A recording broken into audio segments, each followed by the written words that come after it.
How can I see my world is laid waste? How can I play with ringed hands? Where are my dead? Oh God, I seek them in every dunghill, in every heap of ashes. Oh, tell me where you are.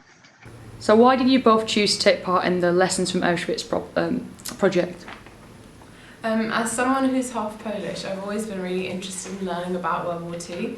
And when I heard about the opportunity to go to Poland, to Auschwitz, I knew immediately it would be an informative way to understand the horrors of the things that members of families, of my family in fact, were put through. My granddad was always obsessed with the war, but mainly the planes, and so he spent our childhood going to Royal Air Force, but he never really looked at the Holocaust, if that makes sense. And then when I was signing up for this, my uncle told me that his mother-in-law, when she was in Brittany as a child, she would work for her father smuggling Jews.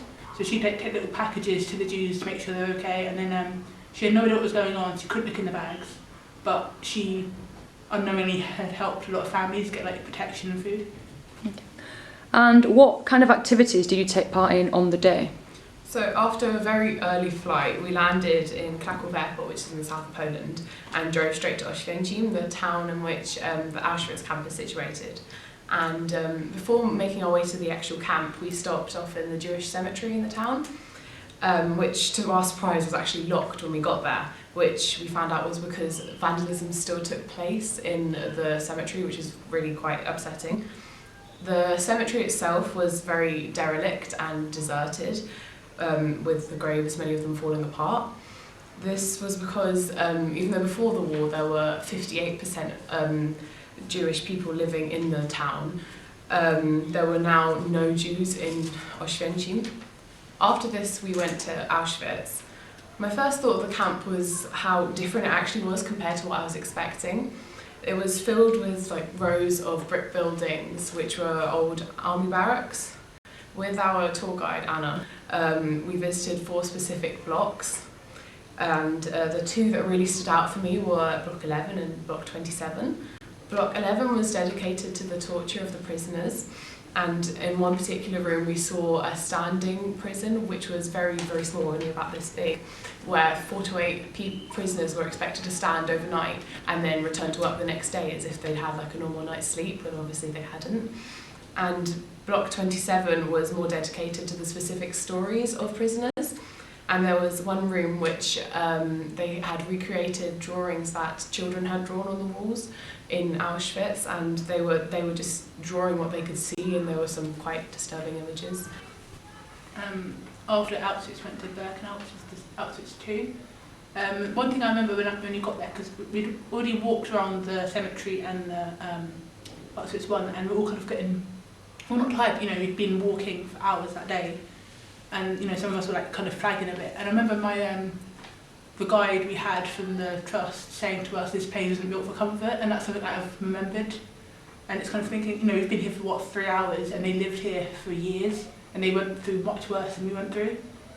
And also it was really cold, and we went in October. And thinking about how hot it would be in summer and how cold it would be if we went today. And they'd have no layers of clothing, they'd have thin clothes. We walked through the path, and we got to the train track, so you'd have they'd come off the cattle cart, and they'd be separated to men and women, and then one group would go to the barracks, or they looked like wooden sheds that they'd live in, and then the others would go to the gas chamber. We walked along the walkway to this gas chamber, and it's weird to think that millions of people had walked that path, but we were the only ones who would come back. And then we got to the gas chamber, it was all burnt to the ground, so it was kind of shocking to think that they'd murdered millions of people, but yet they just wanted to get rid of the evidence, if that makes sense. And it's just thinking, if they had succeeded, we'd never have known about this. Afterwards we went to Canada, which is this little signing-in place where they kept all their belongings.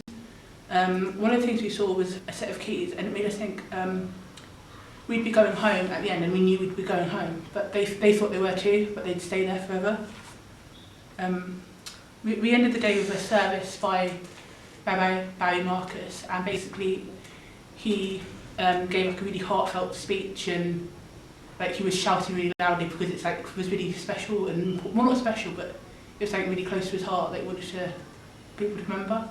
And we had like lots of poems. There were 200 of us, and we were all from like different backgrounds, different religions. Like we weren't, not everyone there was Jewish. Like for example, there were Muslims that I was Christian, I was there. Do you know what I mean? It was like everyone joined together, so it was really nice. Like we were all remembering them. And at the end, we lit a candle. So everybody lit a candle to light up the dark camp.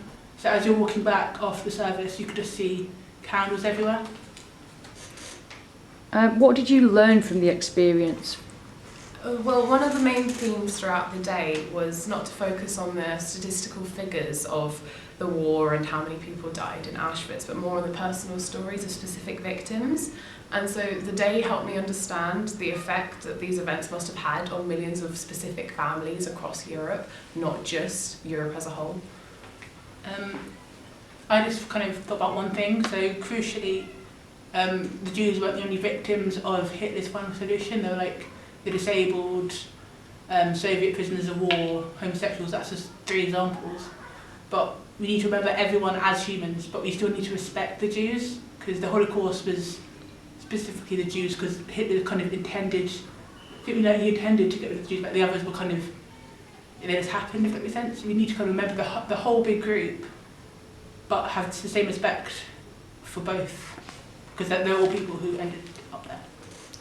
And why did you feel the experience was useful for you? As Catherine mentioned earlier, we went in the middle of October, meaning it was really cold, and even though we were all dressed in lots of layers of coats and hats and scarves and things, it was still very, very cold, especially towards the end of the day.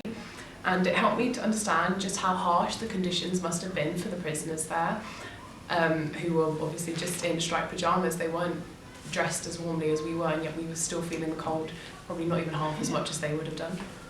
I think going there to see it, it was not what I expected, because when you learn it in a textbook, you see a picture and you see like, oh, this is where they died. Like, you don't really know much more about it, but it helps you kind of look past the facts, and you see the cases of hair, shoes, glass, like personal possessions, and you think, like, actually this is like a real person. Like it helps you relate to kind of, they like seeing their things, it humanises them a bit. And then there was a pair of like sandals, for example, that I noticed, and it helped you kind of imagine the person who would have worn them before they got there, and when they were like they were an ordinary person before it was all stripped away, and they had to wear striped pyjamas with shaved heads. And also the keys was another thing I mentioned earlier. That was the few things that stood out. And would you recommend taking part in the Lessons from Auschwitz project to other Year 12 and 13 students? I definitely would. I think it's a really awakening experience that really people should try and experience it as much as they can, not even just from the lessons from Auschwitz course, but even just visiting Auschwitz themselves, also other parts of Poland, because there is more to Poland than just death camps. I think it's important that loads of people from different backgrounds go, because you can be ignorant because it wasn't people that you can associate with. And also I think you need to go with the right intentions. Like when we were there, I saw a couple taking a selfie outside one of the barracks. Like, why would you do that? Like, if you go there, you need to be prepared for what you're going to see, but you also need to respect that it's there. Okay, thank you. Leon Greenman, 18th December 1910 to 7th of March 2008. Holocaust survivor who lost his wife Elsie and son Barney at Auschwitz. I never found out for sure whether or not they died. My beautiful wife and our darling boy. I watched them walk with the 700 others, mainly women and children, onto the truck, yet I could still spot them. My wife and her red cape blew me one last kiss as she held up our little Barney so I could see him. That truck could have headed anywhere had we not been standing in Birkenau, perhaps a safe haven for the most vulnerable, but yet we knew it took them to certain death. The thing about closure is, when you don't get it, you're always longing for it. Even though we, as few of millions of our people, had come to realise what happened here, we were still reluctant to accept it. I should have been there reassuring them and holding them. We faced our untimely end, but at least we'd be together. Instead, here I am piecing together what happened, trying to come to terms with being alone. One simple thing would have saved them from their demise and my misery. The presence of our documents proving our British identity. Oh, what I would give for us to swap places. At least then my son would have been able to have the life we wished for him. I wouldn't have minded my wife remarrying to give my son a father figure. If only, if only.